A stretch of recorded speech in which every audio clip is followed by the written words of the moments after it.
Rebonjour à ceux à qui je n'ai pas eu l'occasion de saluer. Si vous avez vu le titre du message de ce matin, pour ceux qui ne l'ont pas vu, parce que ça avait été publié sur la page Facebook, j'ai entamé une petite série que je ne fais pas forcément en suivant, c'est en fonction de l'inspiration du moment.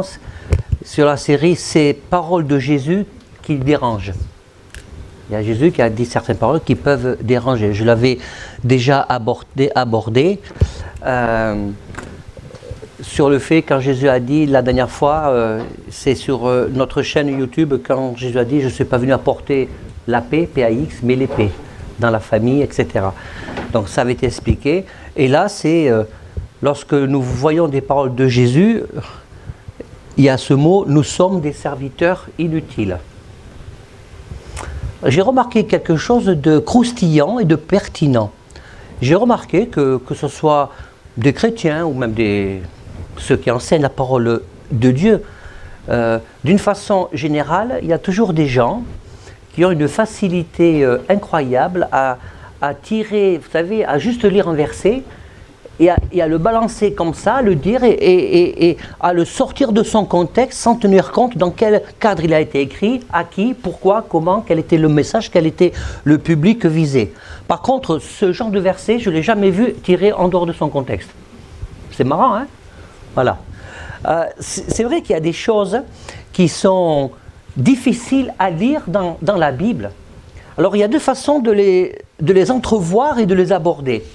Si nous lisons uniquement avec notre intellect, eh bien c'est quelque chose qu'on ne peut pas accepter. Il y a des principes spirituels, on peut appeler ça dans le Nouveau Testament des lois spirituelles, il y a des principes spirituels qui heurtent notre humanité. Et là, ça peut être quelque chose qui peut vraiment heurter. Alors, je vais d'abord vous le lire. C'est dans Luc chapitre 17.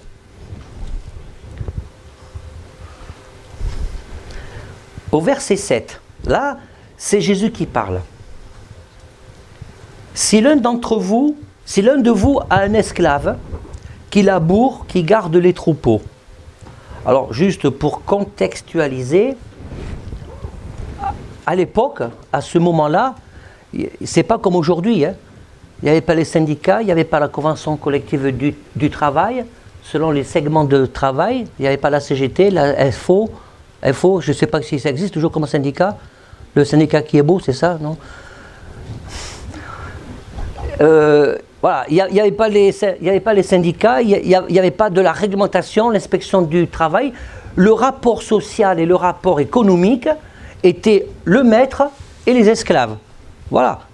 Donc, il y avait des gens qui travaillaient pour des maîtres, ce qu'on peut appeler aujourd'hui un patron. Il y avait des esclaves qui ne l'étaient plus, qui étaient affranchis, mais qui étaient toujours dans la maison du maître. Et les esclaves, on peut dire aujourd'hui, ben, c'est toute la masse salariale. Sauf qu'à l'époque, c'était comme ça que ça fonctionnait.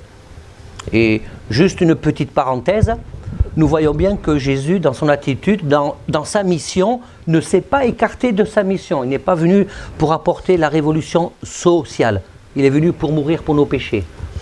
Donc, Jésus prend, dans ce que Jésus exprime, eh bien, Jésus fait avec le contexte du moment.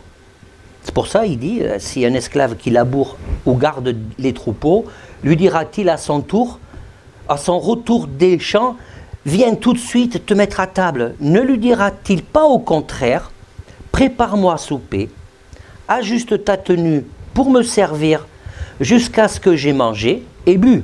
Après cela, tu mangeras et tu boiras. A-t-il de la reconnaissance envers cet esclave parce qu'il a fait ce qui lui avait été ordonné? Non. Ou dans certaines traductions, c'est « je ne pense pas ». Vous de même, quand vous avez fait tout ce qui vous a été ordonné, dites « nous sommes des serviteurs inutiles, nous avons fait ce que nous devions faire ». Alors, avant d'aller plus loin, pour éviter que votre cerveau parte en bouillie, pour que vous puissiez être bien attentif, Jésus n'a pas dit dans le texte « vous êtes des serviteurs inutiles ». Ce n'est pas les paroles de Jésus. Jésus n'a pas dit, je répète, nous sommes des serviteurs inutiles. Jésus a dit, dites-vous, dis-toi. que tu es un serviteur inutile. Ça veut dire que dans un premier temps, Jésus veut nous amener à la réflexion, à notre position. Alors, et il semblerait que dans la Bible, il y a une tonne de textes qui nous amèneraient à croire et à comprendre le contraire. Lorsque, par exemple, l'apôtre Paul dit « Nous sommes appelés », il nous compare à des vases d'honneur, utiles, propres à toute bonne œuvre. Jésus, lorsqu'il appelle ses disciples pour le servir avec lui, ils sont utiles à l'œuvre de Dieu. Lorsque la Bible nous fait comprendre que que Dieu nous aime tellement que tu es la prunelle, tu es comme la prunelle de ses yeux. C'est pas ce qu'on dit de nos propres enfants, qu'on chérit, qu'on aime tellement fort. Hein? Gare à celui qui touche un seul de ses cheveux. Ben, Dieu nous regarde comme ça. Comment est-ce que quelqu'un comme Jésus, rempli d'amour, peut suggérer à l'homme, dans le sens générique du terme, dis-toi que tu es un serviteur inutile. Et quand on lit des passages comme ça, si je comprends que Dieu m'aime, que Dieu veut le meilleur pour moi, comment est-ce que Jésus peut-il dire une telle phrase? Et je voudrais poser une autre question. Parce que le mot serviteur aujourd'hui, je pense que c'est une notion, un concept qui est de plus en plus dépassé. Et vous savez, Dieu n'a pas besoin de bénévoles. Hein. Nous ne sommes pas des bénévoles pour Dieu. Je ne suis pas un bénévole pour Dieu. Et ni le vôtre d'ailleurs. Vous n'êtes pas mes bénévoles lorsque je demande qu'il y a quelque chose à faire dans l'Église. Nous sommes des serviteurs et des servantes. Et ce que je trouve étonnant, c'est qu'on voit que, par exemple, quand Jésus a fait cette prière avant de mourir, Jean 17, « Donne-leur la gloire que tu m'as donnée ». Jésus dit des trucs incroyables. Hein. Jésus demande à Dieu, avant de mourir, que Dieu puisse nous revêtir de sa gloire. Jésus a dit aussi à ses disciples, « Vous ferez des choses plus grandes que moi ». Jésus a dit à ses disciples, « Celui qui croira et qui sera baptisé sera sauvé », de l'enseigner comme ça. Jésus a dit à ses disciples, nous voyons clairement dans différents enseignements de la Bible, cette parole qui donne la vie en abondance, que Dieu veut dispenser tous ses dons, qu'il est dans la volonté de Dieu de nous communiquer sa puissance divine en nous, pour que nous aussi, on puisse prier au nom de Jésus, et les malades seront guéris. Nous avons cette capacité d'entendre, recevoir la voix de Dieu. La Bible dit que nous sommes le temple du Saint-Esprit. C'est-à-dire qu'en esprit, Dieu habite en nous. Si Dieu donne un don de prophétie à quelqu'un, une parole de connaissance, c'est bien, c'est que la pensée de Dieu passe à travers l'homme et la femme. Donc qu'est-ce qu'on fait avec tout ça, une fois que tout ça est dit? Lorsque Jésus, dans un contexte bien particulier, dit « Dites-vous », mais j'insiste, hein, Jésus n'a pas dit « T'es un serviteur inutile ». « Dites-vous, vous êtes un serviteur inutile ». Je me souviens, ça remonte à peu près à 12 ans. On avait un couple chrétien qui habitait près de chez nous, dans les bâtiments, tu te rappelles? On en avait parlé, et quand j'avais lu ça, le monsieur a dit « Oh non, non, ça je refuse, je ne suis pas inutile ». Alors, je ne sais pas ce qui se passe en ce moment dans votre cœur, dans votre cerveau. Eh bien, nous sommes utiles à toute bonne œuvre. Mais je vais vous dire une chose. La notion d'utilité, Jésus ne parle pas de nos actions. Là, Jésus parle de notre position. Jésus s'adresse à l'ego de l'homme. C'est ça le truc. il s'adresse à notre ego. Jésus s'adresse à notre orgueil, parce que ça vous plaise ou pas, que ça me plaise ou pas, en fonction de notre position que nous avons aujourd'hui dans notre relation avec le Seigneur et avec les uns et les autres, il nous reste encore une certaine dose d'orgueil. Et moi, et moi, et moi. Nous vivons dans une société où c'est et moi, et moi, et moi. Et il n'y a que moi qui compte. J'ai entendu il n'y a pas longtemps que beaucoup d'entreprises ont du mal à recruter. Et les gens rouspètent parce qu'ils ont du mal à boucler leur fin de mois, ce qui est terrible et ce qui est, dans certains cas, c'est compliqué d'essayer d'avoir une vie équilibrée au niveau des finances. Mais en même temps, il y a des gens qui ne veulent pas travailler, qui veulent de l'argent. Ça ne peut pas fonctionner. J'ai entendu avant-hier qu'il y avait des jeunes qui veulent bien travailler, mais qui veulent bien trouver un emploi, mais sans travailler. Ça, c'est le monde dans lequel on vit. Et vous savez, il y a une chose que Dieu aime, que Dieu approuve par-dessus tout, c'est notre honnêteté.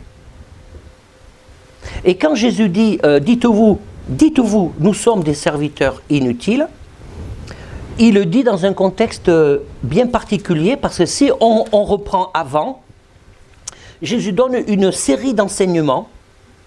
C'est là qu'il parle de la condition pour être disciple.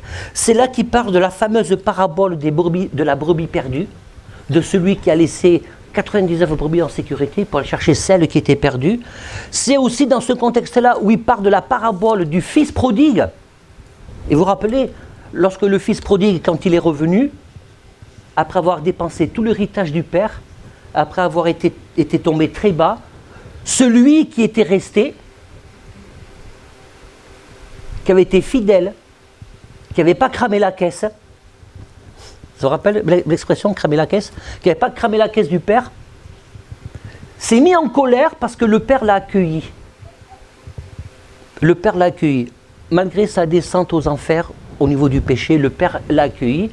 Il a dit, mais moi j'ai bossé pour toi, moi j'ai travaillé, moi j'ai été fidèle, moi j'ai été dans la norme, et tu n'as jamais fait la fête pour moi, alors que lui, il n'a pas dit mon frère, c'est là qu'il y a la violence dans les paroles. Ton fils, celui qui a mangé ton héritage, tu lui fais la fête. Et le père a dit, mais il était perdu, il est retrouvé, on va se réjouir. Et il a dit autre chose de très intéressant. Et ça ne m'étonne pas qu'avec tous ces petits enseignements que Jésus a fait avant, qu'à un moment donné, il amène les disciples à se questionner. Dites-vous que nous sommes des serviteurs inutiles.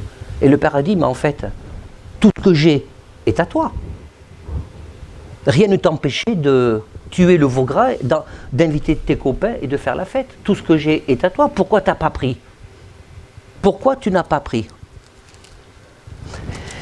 Et ce qui est compliqué et facile en même temps, c'est lorsque Dieu nous questionne dans notre humanité, Dieu nous questionne dans notre ego, dans notre orgueil, parce que nous sommes bien obligés de réagir et à un moment donné de prendre position et de prendre des décisions.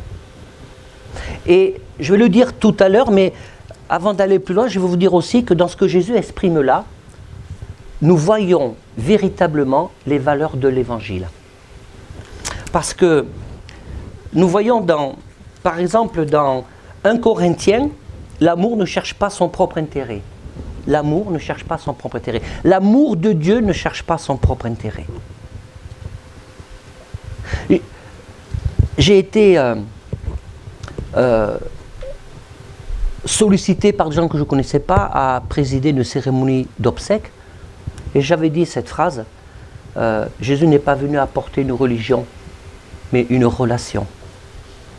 Une relation. Et nous devons comprendre que quand nous avons affaire à Dieu, à celui qui a créé tout l'univers, à Jésus qui a souffert, qui est mort sur la croix, que si j'apprends à connaître Jésus, on ne peut pas bien réagir à ces paroles-là si on ne connaît pas bien Jésus.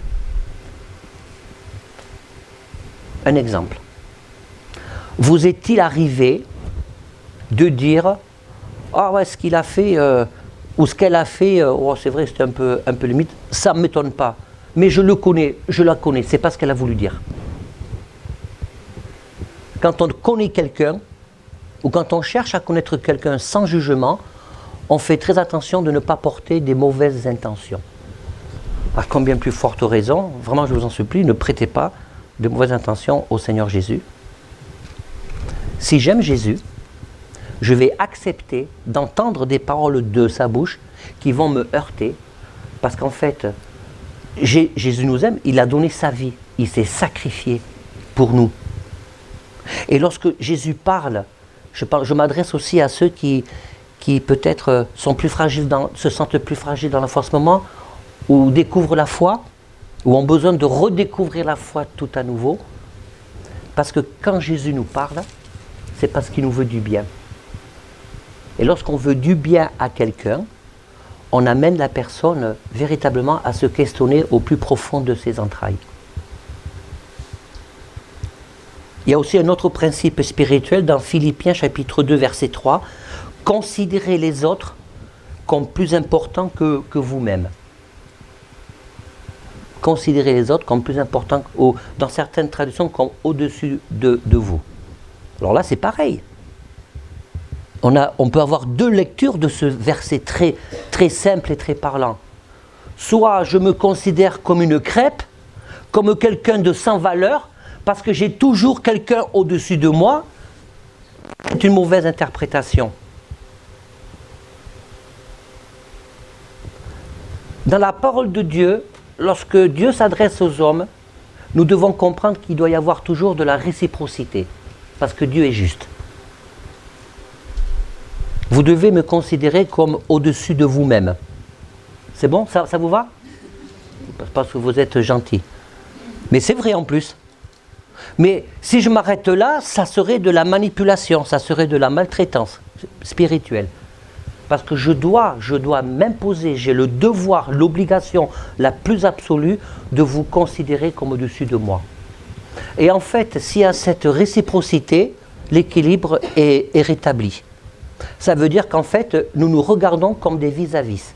Là où il y a un problème dans la société, dans les familles, même dans les églises, c'est quand il n'y a plus ce regard de vis-à-vis.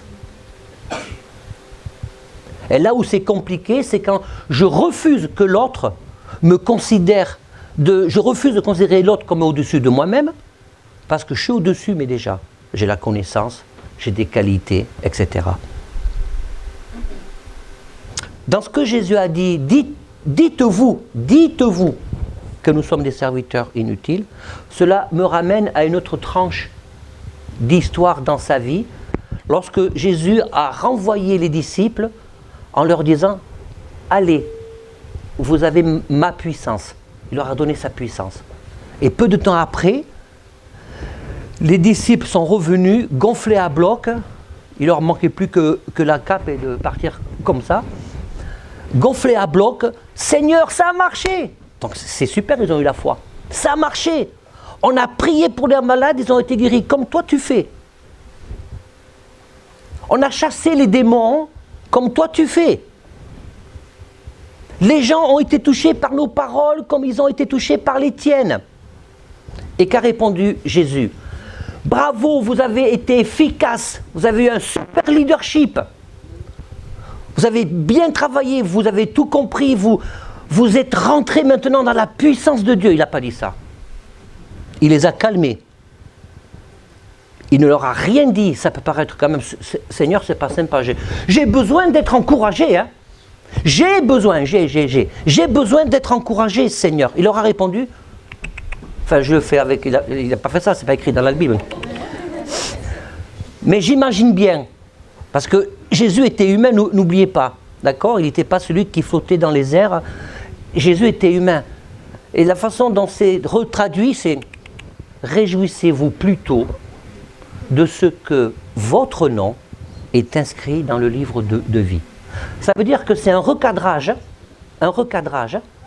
que les disciples ont accepté au demeurant pour leur dire, mais l'important, c'est pas que vous manifestez la puissance de Dieu, l'important, c'est que vous demeurez enfant de Dieu.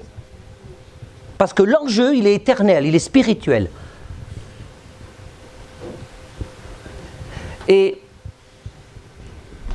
quand Jésus dit, dites-vous que nous sommes, que vous êtes des serviteurs inutiles, la lecture que j'en fais est la suivante. Écoutez bien.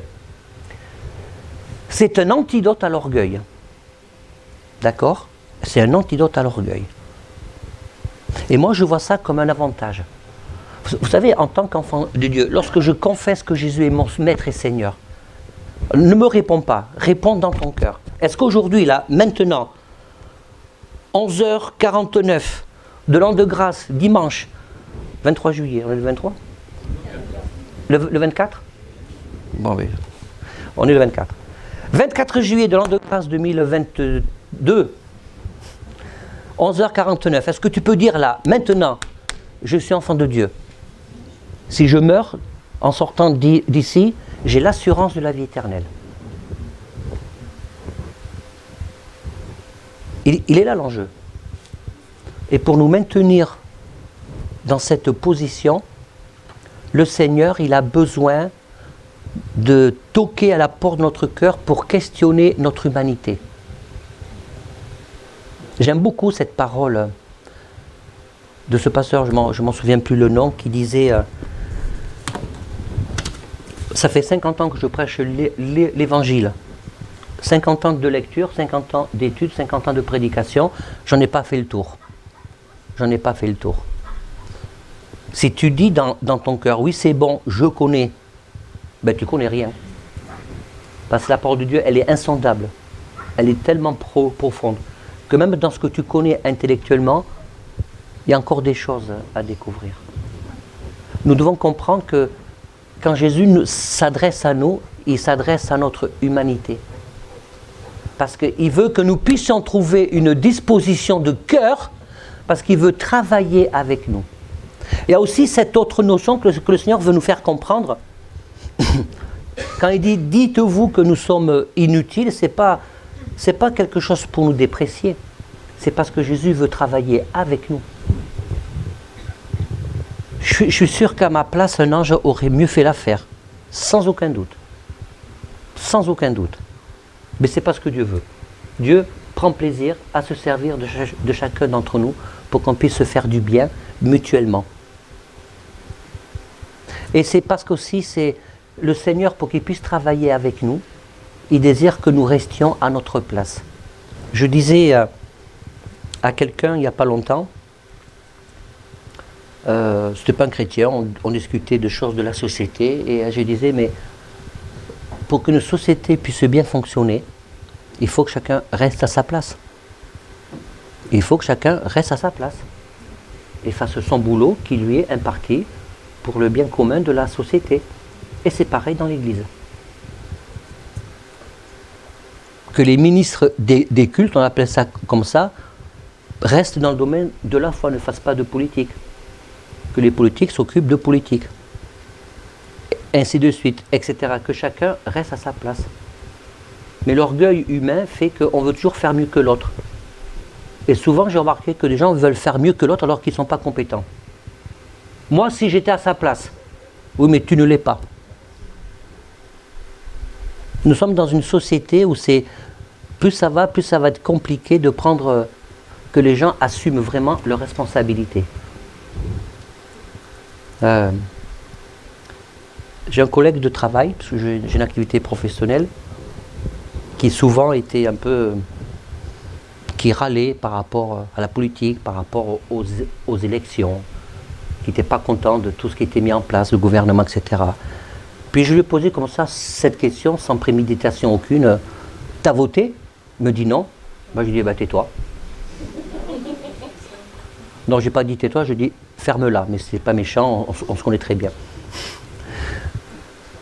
Donc il n'était pas content, mais il ne m'a pas répondu parce que c'est quelqu'un qui quand même à un certain niveau, et puis il a un bon fond, donc il a bien compris que c'était juste.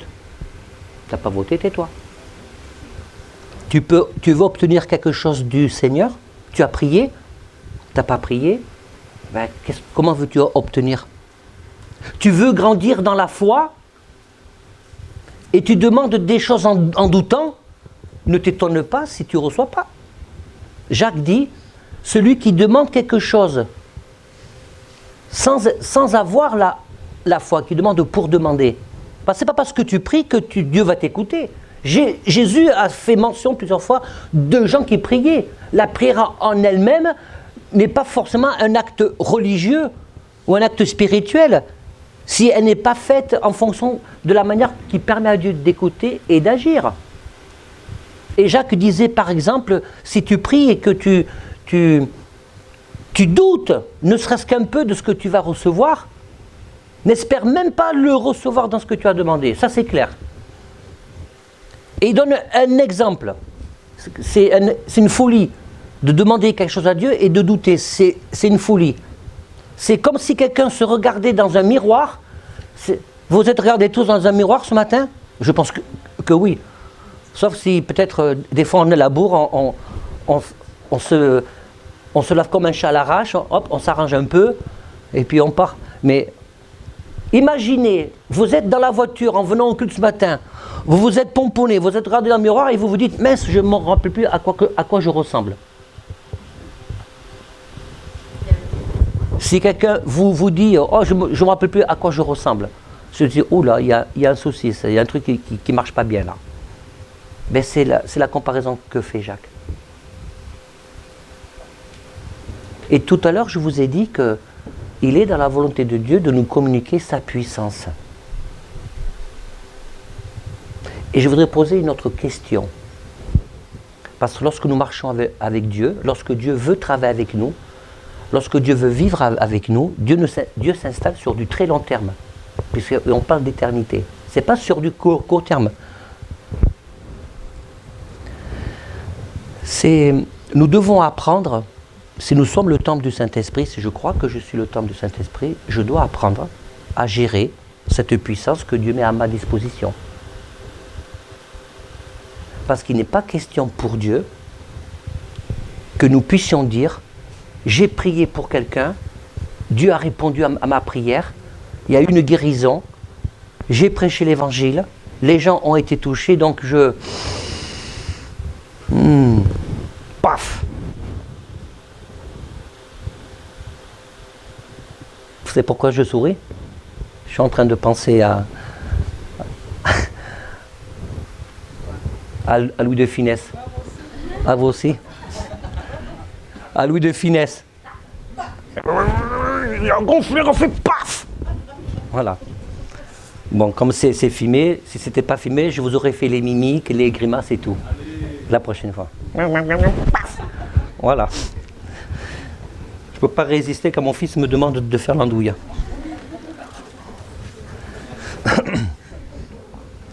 Nous ne pouvons pas nous enorgueillir. Parce que dans l'enseignement que Jésus a fait, tout est une affaire de grâce. Et c'est ça qui est compliqué. Quand Jésus dit, dites-vous que vous êtes des serviteurs inutiles, tout est une affaire de grâce. Je ne mérite pas, mais Dieu décide. Est-ce que tu veux bien accepter que Dieu décide d'intervenir dans ta vie en sachant que tu n'en es pas digne, mais il le décide quand même parce qu'il t'aime.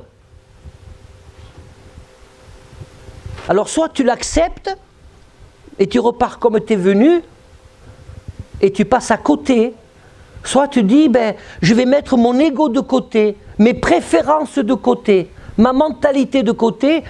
Seigneur, oui, essaye, je vais essayer avec toi. Avant que Jésus parle de cette histoire du serviteur qui devait servir son maître avant de se servir lui-même, il avait répondu à ses disciples quand ses disciples ont dit, mais comment on fait? Donne-nous la foi. Donne-nous la foi. Et Jésus a dit, mais si vous avez la foi comme un grain de sénévé. Vous avez déjà vu un grain de sénévé? C'est tout petit. C'est vraiment peu petit. Juste un peu, ça suffit. Voilà. Et voyez-vous, ce qui peut exacerber l'ego de quelqu'un, c'est qu'il y a des gens qui attendent de connaître plein de choses à la parole de Dieu, qui attendent d'avoir le sentiment ou le ressenti d'avoir une grande foi pour faire quelque chose. Si telle est ta position, tu risques d'attendre très longtemps que Dieu se serve de toi parce que ça ne marche pas comme ça. C'est pas ce que Jésus dit. Pour commencer, juste un peu, mais ça suffit. Commence à ouvrir la porte de ton cœur. Accepte que Jésus t'interpelle dans ton ego. Acceptons que Jésus nous interpelle dans notre ego, dans notre orgueil. Parce que ce que Jésus dit là, c'est un antidote à la manipulation dans un groupe. Lorsque quelqu'un a la prédominance dans un groupe, il y a toujours le risque de la manipulation. Et ce que Jésus dit là, quand il dit « Dis-toi que tu es un serviteur inutile », celui qui a reçu quelque chose de particulier, s'interdit, ne peut pas se mettre dans une position où il va manipuler l'autre en se servant de la Bible. L'histoire des religions nous apprennent que ça a souvent été le cas. Celui qui avait la connaissance, eh bien, il était le porte-parole divin du Seigneur, et les autres, ils n'avaient qu'à obéir. L'apôtre Paul dit, quand vous recevez un enseignement, vous devez vérifier à la lumière de la Bible. L'important, c'est pas ce que je dis, c'est pas ce que je pense, c'est si c'est correct par rapport à la Bible. Moi, j'aime ces paroles de Jésus.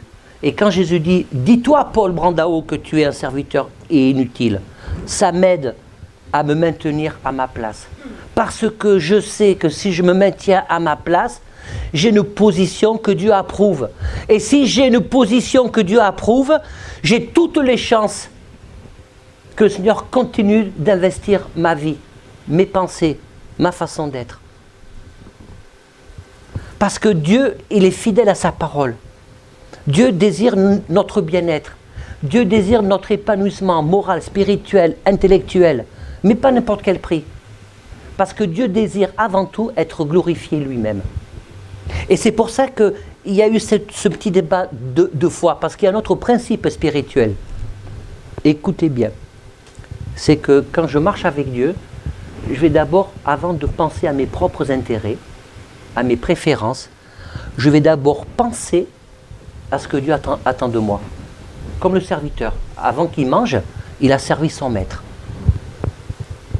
Et je m'efforce, et je vous invite, nous devons nous efforcer à nous poser la question, est-ce que Seigneur, j'arrive à te faire passer en priorité dans ma vie, de me soucier de toi avant, malgré mes besoins, malgré mes demandes, malgré mes souffrances. Et quand je rentre dans ce principe spirituel, je permets à Dieu d'agir. C'est pour ça que parfois on peut avoir l'impression que ça tourne en rond, que Dieu ne répond pas. C'est parce que Dieu attend simplement, rentre dans mon principe, rentre dans mon règlement. Le monde spirituel, le monde chrétien n'est pas un monde de bisounours, où tout il est beau, tout le monde, tout il est facile, tout le monde il est beau, tout le monde il est gentil. Non, parce que nous avons nos arrière-plans, chacun, nos combats, nos luttes, nos doutes.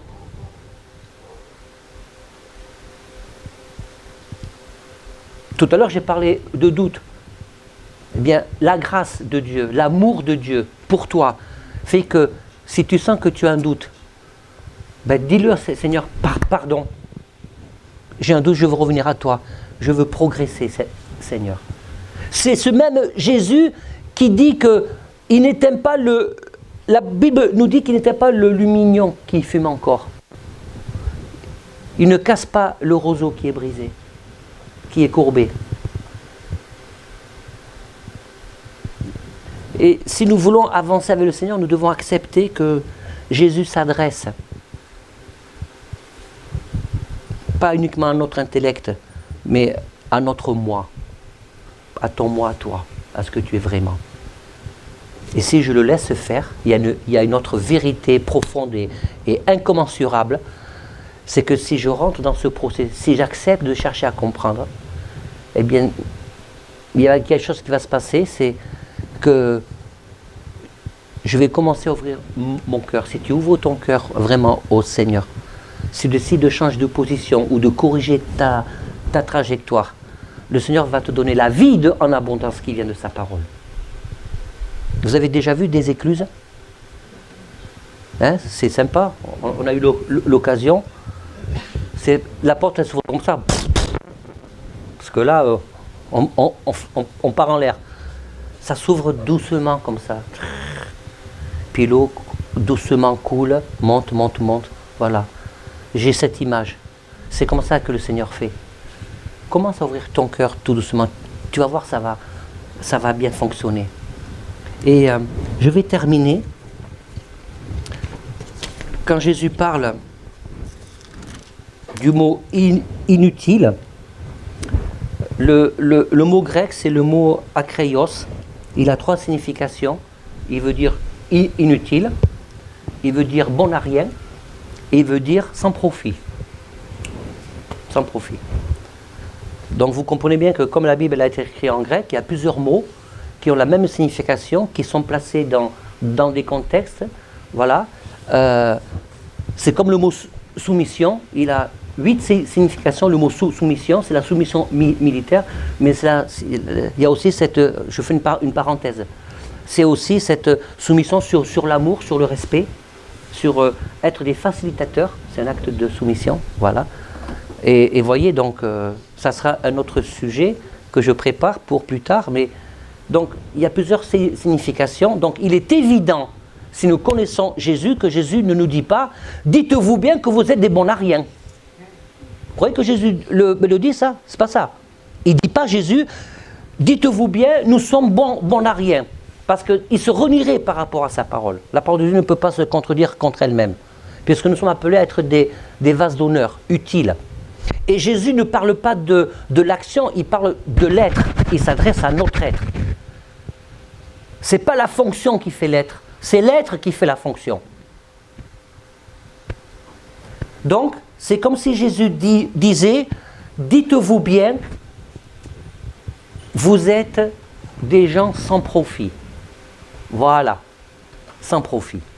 Parce que le mot inutile, le mot akreios, il est utilisé dans plein de textes, dans d'autres versions, dans d'autres contextes. Vous êtes sans profit. Qu'est-ce que ça veut dire? Je vais terminer là. Ben, ça veut dire que je n'ai attiré aucun profit de ce que Dieu me donne. Comment? Ouais, désintéressé. Aucun profit de ce que Dieu me donne. Aucun profit personnel. Bien que Dieu dise, il est le rémunérateur de ma foi. Dieu, il est le rémunérateur de ta foi. Et en même temps, j'ai du profit quand je sers le Seigneur. Parce que nous devons et nous pouvons vivre des temps de bénédiction. Mais ce n'est pas ce genre de profit. Tirer du profit, c'est-à-dire c'est utiliser une position dominante pour dominer. Et quand il y a une position dominante pour dominer, c'est là qu'on tire du profit sur le dos des autres. En aucun cas, il est dans le plan de Dieu, dans le projet de Dieu pour chacun de nous faire vivre ses gloires, ses bénédictions, sa présence divine en nous, pour nous, avec nous, autour de nous et pour les autres, dans le but de tirer profit parce que nous ne sommes pas des dieux. Nous ne sommes pas puissants, nous sommes totalement impuissants. Bien que nous pouvons prier pour que Dieu intervienne dans la vie de quelqu'un, je demeure impuissant parce que ce n'est pas moi qui agis. Dieu me dit que je suis inutile, je suis quelqu'un sans profit. C'est Dieu dans sa grâce qui décide d'agir, d'interagir à travers moi, à travers chacun d'entre nous. Alors, est-ce que vous voulez être... Est-ce que vous pouvez maintenant être en mesure de dire « Seigneur, je suis un serviteur inutile » Ça vous encourage? Ça devrait vous encourager parce que c'est une position qui vous permet de dire à Dieu « Seigneur, agis, ça vaut tellement du bien. » On perd tellement de temps, mes frères et sœurs, mes amis, à entrevoir Dieu par habitude, comme une philosophie ou comme une religion. Ça vaut tellement la peine de rentrer vraiment dans le projet de Dieu. Je veux continuer pas à être, à me dire, c'est pas pareil, hein. Je ne suis pas un serviteur inutile. Je dois me dire que je suis un serviteur inutile pour continuer à laisser Dieu agir en moi. Pour que je puisse rester à ma place en tant qu'homme. Pour que je puisse apprendre à m'accaparer de ce que Dieu met à ma disposition dans sa parole. Et Et si quelqu'un ce matin a besoin de prendre une décision pour le Seigneur, eh bien, le Seigneur te dit ce matin, tu cherches des orientations dans ta vie, tu ne sais pas parfois dans quelle direction il faut aller, tu ne sais pas parfois par quel bout il faut prendre les choses. Le Seigneur t'interpelle et il désire que tu puisses apprendre à le connaître, à te faire violence, à te dire je vais essayer, Seigneur, de te voir différemment. Et en te voyant différemment, ma relation avec l'autre va changer parce qu'elle ne sera pas basée sur un profit, elle sera basée sur l'amour. Je ne suis pas responsable en tant que pasteur de vos malheurs, ça vous le comprenez bien. Et je n'ai aucune solution pour vos malheurs lorsque quelqu'un vient me voir. La solution que j'ai, c'est de prier, autant que ça dépend de moi, d'avoir la foi pour demander à Dieu d'intervenir. Et quand Jésus dit « Dites-vous bien, nous sommes inutiles », c'est que on peut le ramener à ce verset lorsqu'il est dit « Ni par puissance, ni par force, ni par tes capacités, mais par mon esprit, dit le Seigneur. » Et ce que Dieu attend, c'est dans toutes nos actions, dans toute notre façon d'être, que nous puissions apprendre à lui rendre gloire, à lui dire « Seigneur, merci parce que j'ai pu faire ceci, cela, dire ceci, j'ai fait tel bourré. » C'est un effet de ta grâce. Dieu utilise tes compétences, tes qualités pour se servir de toi. Mais c'est un effet quand même de sa grâce, même si tu fais certaines choses parce que tu as des qualités, c'est quand même un effet de ta grâce, parce que si tu fais les choses avec tes propres compétences sans mettre Dieu dans le coup, le Saint-Esprit dans le coup, c'est de la religion, c'est de la philosophie. Mais si tu fais les choses avec ce que Dieu te demande, avec ce que Dieu te permet d'être, et qu'en plus, imaginez que le Saint-Esprit, que vraiment la présence de Dieu, l'onction du Seigneur, c'est l'effet booster, c'est le turbo, c'est le carburant, c'est l'éthanol, c'est le diesel Excellium, c'est le super-éthanol E10. Voilà. Quelque part, nous sommes tous hybrides. Hein? Nous avons notre humanité qui s'entrechoque avec la présence divine de Jésus en nous, mais c'est bon. Voilà, parce que Dieu ne culpabilise pas, Dieu fait grâce. On va prendre la Sainte Seine là maintenant. Je vais demander à Nathalie et à Christophe, s'il vous plaît, de s'approcher pour distribuer. Le groupe de louanges, s'il vous plaît. Gloire à toi, Jésus. Et je voudrais qu'on prenne ce repas du Seigneur. C'est important. Quand on prend ce repas, c'est parce qu'on dit « Seigneur, je suis d'accord, je m'inscris dans ce que représente la symbolique du pain et du vin. Je m'inscris, c'est-à-dire que je te reconnais comme mon maître, Seigneur et Sauveur. Je te reconnais et je t'accepte tel quel dans ma vie. Je veux vivre cette puissance. Je veux vivre cette puissance. J'ai besoin, j'ai envie de voir la puissance du Seigneur. Mais Dieu ne répond pas au doigt et l'œil. Faisons attention à comment nous considérons le Seigneur.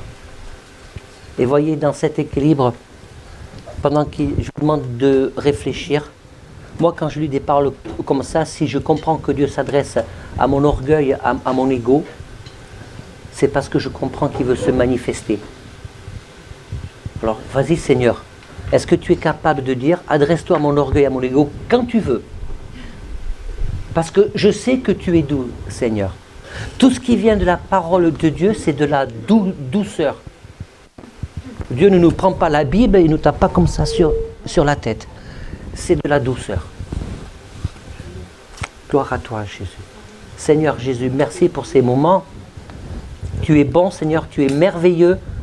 Seigneur, permets-moi d'apprendre encore plus de ta parole. Je veux confesser que je suis un serviteur, je me dis que je suis un serviteur inutile parce que si tu ne fais pas avec moi, tu feras avec quelqu'un d'autre. Ta puissance ne s'arrête pas à mon bon vouloir, à ma disponibilité. Mais Seigneur, je désire que tu travailles avec moi et que je désire que cette prière soit dans tous les cœurs ce matin, que nous puissions tous dire, Seigneur, je désire que tu travailles avec moi. Je désire que tu travailles en moi. Je désire, Seigneur, te dire, montre-moi s'il y a quelque chose dans ma vie, dans mes pensées, ou dans mon passé qui n'est pas encore réglé, qui t'empêche d'aller plus loin avec moi. Parce que Dieu ne viole pas ta personnalité. Parce que la Bible te dit que le Seigneur, il a la porte de ton cœur et il frappe. Si tu n'ouvres pas, il n'entre pas. Et s'il n'entre pas, il n'agit pas. Et s'il n'agit pas, tu tournes en rond.